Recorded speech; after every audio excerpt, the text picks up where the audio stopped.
Mummy અહીંયા ઘઉં તપાવવા મૂકી દીધા હે. દળનું દળવામાં સરળતા રહે ને એટલે તપી નાખે ને તો સારા કકડા કકડા થઈ જાય. તો અમારા નવા બ્લોગમાં આપ સર્વેનું સ્વાગત છે ને કેમ છો બધા મજામાં? આઈ હોપ કે બધા મજામાં હશો. અને કાલ થોડી વાર માટે બ્લોગ શૂટ કર્યો હતો પણ પછી એડિટિંગ થયું રહીને તો મૂક્યો નહીં. તો આજનો કાલનો બેનો ભેગો બ્લોગ મૂકશો આપણે. અને મનુ સાફ સફાઈ કરે છે ને અહીંયા આટલા બધા બેગ પડ્યા છે. તો એવું થાય કેમ આટલા બધા બેગ પડ્યા છે? તો હમણાં સ્કૂલમાં બેગલેસ દિવસ હાલે છે, બાળકોની ઇતર પ્રવૃત્તિ બધી ચાલે. તો બાળકો પોતાના દફતર અહીંના મૂકતા જાય ને અહીંયાથી ડાયરેક્ટ નિશાળે જતા રહે, એટલા માટે અહીં પડ્યા છે બધાના દફતર. મનુ ગાજર કેમ સુધારે? સંભારો બનાવવાની છો? મનુ તડકે કે મનુ થઈ ગઈ છે શરદી, તડકે બેઠા બેઠા ગાજર સુધારે બનાવવાનો છે સંભારો. કુકરમાં સીટી થઈ નહીં? ઠીક. આજ તો ગાજરનો સંભારો બનશે. 2-3 દિવસથી ગાજર લાવેલા પડ્યા હતા પણ કંઈ ટાઈમ મળતો નહોતો. આજ થોડી વાર ટાઈમ છે તો બનાવી નાખીએ સંભારો. ઢોલ વાગે, દૂર દૂરથી અવાજ આવે છે.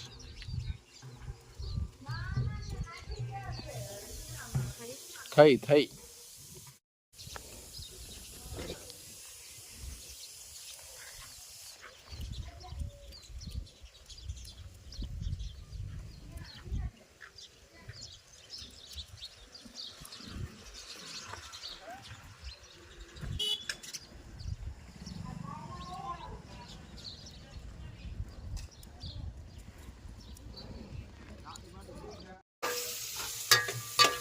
ગાજરનું શાક બનવાનું શરૂ થઈ ગયો.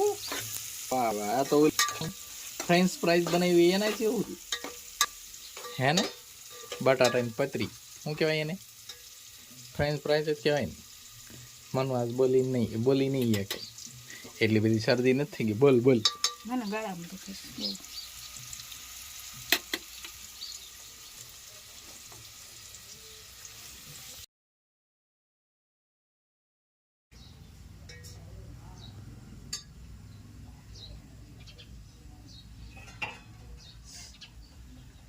સારું થાય.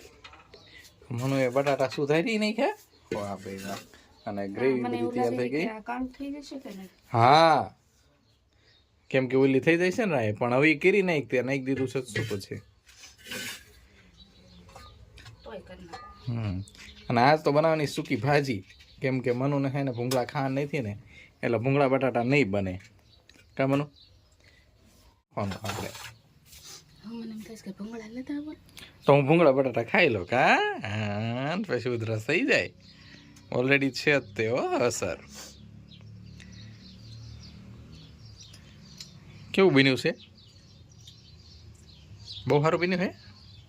તને ભાત એમ થઈ તે તને કારેલું આપ્યું હોય તો એમ કે હા કારેલું બહુ સુપર છે.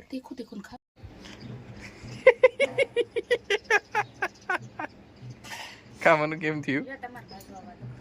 ન આવે તોય હું એટલે ઊભો જ છું. મને ઓળો ખાવાનો ભાવ થયો.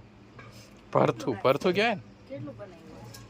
આજ કેટલું બનાવ્યું? જો બટાટા બનાવ્યા, પછી ઓલું શું કહેવાય સંભારો બનાવ્યો ગાજરનો, હવે આ ઓળો બનાવે. આ તો કેટલું બની ગયું. મમ્મીએ બાજરાના રોટલા બનાવી નાખ્યા. આજ કેમ એટલું બધું તને બનાવવાનો ભાવ થયો? નવરા કંઈક તો કરવું કે? દેશી સુલત ધમ પસાડા ફૂંક મારતા નથી આવડતું. એમ ન હોય પણ ત્યાં નથી કે તું પીતી કે લે ઓલો સ્ટોર નાખીને પીતી હોય એમ કરે. ધુમાડો પીવેશ એને અંદર જ જવી પડે ફૂંક. દે તો ઉડો નહીં ગયો. બસ નહીં થાય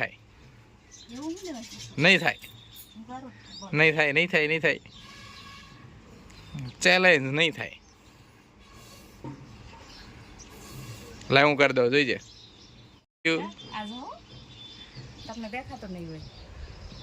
એટલે કર્યું ઓલવાઈ જાય છે થોડોક. નહીં કટિકા નહીં.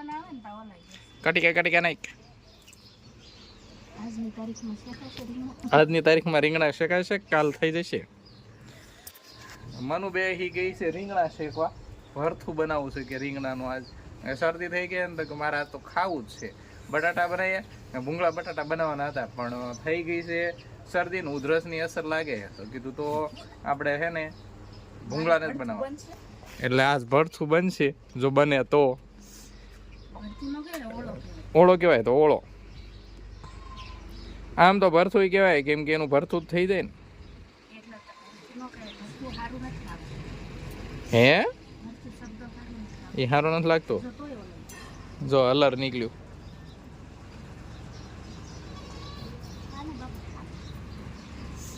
થા ને બાપા થા ને.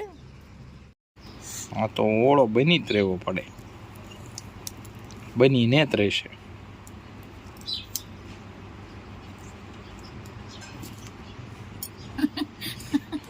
ડાયરેક્ટ એ મૂકે કોઈ લાકડું ખસી ના બાજુ આ લાકડા હાટો તો ન્યા મૂક્યો ખસી.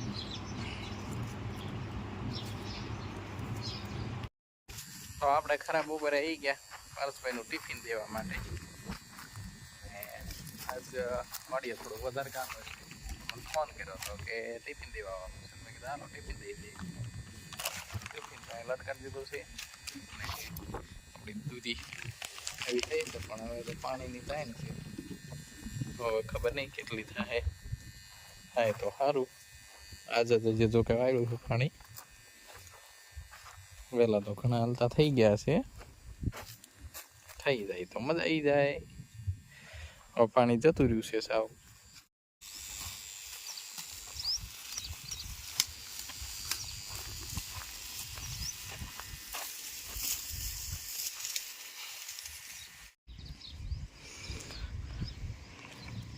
ધીંગાણું થઈ ગયું તો એ વાઈ ગયું છે બોલ. કાન ભરાણો ખબર છે. ત્રાસી નજરે જોવે છે.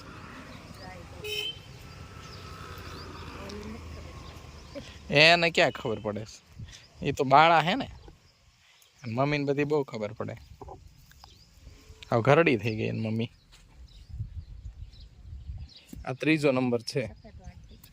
સફેદ વાળ તો હતા જ તે પહેલેથી. આ ત્રીજો નંબર છે. આ વાછડી રહી ને એને પેલા 2 વાછડા હતા. વાછડી પછી પાછા 2 વાછડા.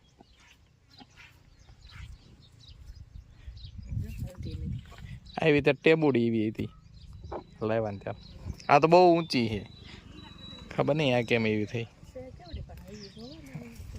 ટેબુડી. આ અત્યારે તોય તે પેલું વેતર હતી ને ત્યારે હાવ નાની એવી હતી. હાવ ટેબુડી. પહેલી વખતે એને મમ્મી બની ને પહેલી વખત વિયાણી ને ત્યારે કોઈ એમ ન કે આ ગાય હશે એમ. એવડી સાવ હતી. હા હાવ નાનકડી એવી લાગે. એ તો ખંજવાળે છે એને મજા આવે છે.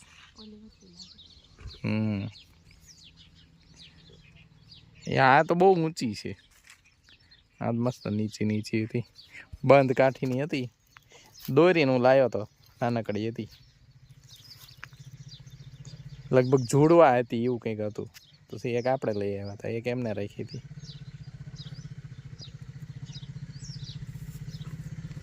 મજા આવી ગઈ હોય એને તો. 10 ફૂટ આવી ગયું ઉભી રહેજો. એ બીક કેટલી લાગે. હા હાથી મારવા નહીં છો.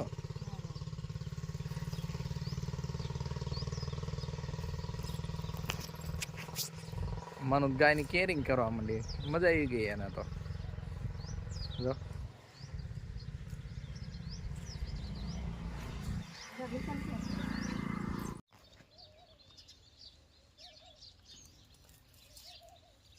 હાલતી નથી.